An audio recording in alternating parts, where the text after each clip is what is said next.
বসতে দিবে না, কিন্তু ভিতরে জায়গা করে দিবে না। 40 নম্বর সিটটা আমার। এখন তো আমি তো গেট দিয়ে যে অবস্থা, গেটে তো উঠতে পারবো না। সম্ভব না, গেট দিয়ে ওঠা সম্ভব না, কারণ আমি উপর দিয়ে উঠছি। ভোগান্তি আসলে আমি বরাবর এসে জানালা দিয়ে উঠলাম।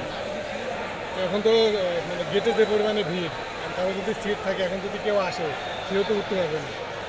বিগত বছর থেকে এবার একটু চাপ বেশি। যে পরিমাণ গেটের সামনে মানুষ, একটা গেটের সামনে 20-50 জন মানুষ দাঁড়াইল, ওর ভিতরে উঠবো কিভাবে? যেভাবে আমি নিজে কষ্ট করে উঠছি, আমাদের বাইক আমার ট্রেনে দুটো কতটুকু কষ্ট হয়েছে, এই দুটো যেভাবে মাথাটা একসাথে রাখছে, একসাথে লাগানো, আপনি মনে করেন যে বগিচে যাত্রী বেশি, মানে যেগুলো সিট আছে তার যাত্রী অনেক বেশি, মানুষের শ্বাস প্রশ্বাসের সমস্যা, খাবার খেতে মহিলা মানুষ আছে, মান সম্মানের একটা বিষয় আছে, সেভাবেও ওঠে। তার কারণ আমি আমার ওয়াইফ এবং আমার বোন নিয়ে ঢুকছি, জানালা দিয়ে ঢুকা লাগছে, তাদের জানালা দিয়ে ঢুকাইছি আমি।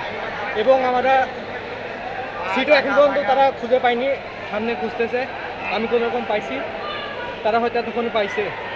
তবে আগামীতে হচ্ছে যে সরকারের উচিত যে আলাদা আলাদা সবার জন্য আলাদা আলাদা ইয়ার সিস্টেম হয়, যারা টিকিট কাটবে তাদের জন্য আলাদা বগি এবং যারা স্ট্যান্ড টিকিট কাটবে তাদের জন্য আলাদা বগি এবং মহিলাদের জন্য আলাদা বগি, এভাবে তৈরি করার জন্য সরকারকে অনুরোধ করছি।